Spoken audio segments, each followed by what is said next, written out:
আজকে ইরানের সাথে যুদ্ধ হচ্ছে। ইরান অবস্থার চাহিদার আলোকে যত কথা বলেন শিয়া সুন্নি দ্বন্দ্ব আপনারা লাগাইতে চান, একমাত্র মুসলিম রাষ্ট্র যেটা ঘাড় উঁচু করে দাঁড়িয়ে দেখিয়ে দিয়েছে অবস্থার চাহিদার আলোকে সকল ধরনের যোগ্যতা আমাদের আছে। পুরো বিশ্ব, মুসলিম বিশ্ব তার বিরুদ্ধে দাঁড়িয়েছে। আমেরিকাকে সহযোগিতা করছে, ইসরায়েলকে সহযোগিতা করছে।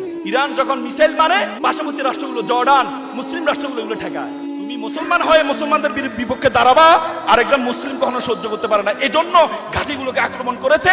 সৌদি আরব এখন বলেছে আমার আকাশ সীমা আমেরিকাকে ব্যবহার করতে দিব না। পৃথিবীটা হচ্ছে শক্তের বক্ত, নরমের জল। ইরান যদি সম্মান জানাইতো না সৌদি আরবে আক্রমণ করা যাবে না, আক্রমণ করলে এটা হারাম হবে, মুসলিম দেশে আক্রমণ করা যাবে না, তাহলে মুসলিম রাষ্ট্রগুলো আজীবন গাদ্দারি করতো তাদের সাথে। এজন্য প্রথমে মুসলমানদের বেঈমানদের উপর আঘাত করা হয়েছে। এই বেঈমানটা তোমরা সাবধান হয়ে যাও, আমি মিসাইল মারবো। আজকে ইরান, আজকে খামেনি শহীদ হয়েছেন। খামেনি চোখের বালি কেন হয়েছেন? একমাত্র গাজার পক্ষে দাঁড়ানোর কারণে। কোন মুসলমান দাঁড়িয়েছে গাজার পক্ষে? কোন মুসলমান দাঁড়িয়েছে গাজার পক্ষে? দাঁড়ায় নাই, দাঁড়ায় নাই। ইরান দাঁড়িয়েছে। ইরান প্রক্সি ওয়ার করেছে। ইরান এতদিন পর্যন্ত প্রত্যেকটা দেশে হুতি দিয়ে, হিজবুল্লাহ দিয়ে, প্রত্যেকটা দিয়ে গাজাকে রক্ষা করার চেষ্টা করেছে। আল্লাহ তাআলা, আল্লাহ রাসূল ভবিষ্যৎবাণী করেছেন।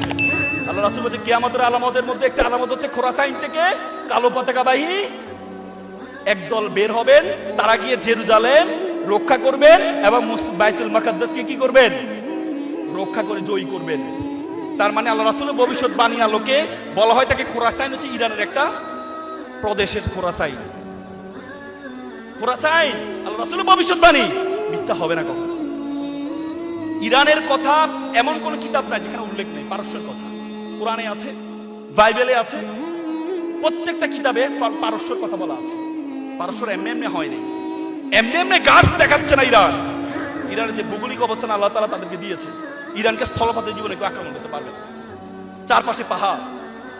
আমেরিকাকে যেভাবে কেউ আক্রমণ করতে পারবে না তার ভৌগোলিক কারণে, ইরানকেও কেউ আক্রমণ করতে পারবে না। এই জন্য পারছে না। পুরো বিশ্ব এক হয়ে গিয়েছে ইরানের বিপক্ষে, তারপরও পারছে না। ট্রাম্প তো এখন বাঁচার জন্য চাচ্ছে যুদ্ধ থেকে ব্যাক আসার জন্য, যুদ্ধ থেকে ব্যাক আসে। কিন্তু ওয়ামাকারু আল্লাহু খায়রুল মাকিরিন। আল্লাহ দেখিয়ে দিয়েছে, আল্লাহ দেখিয়ে দিয়েছে।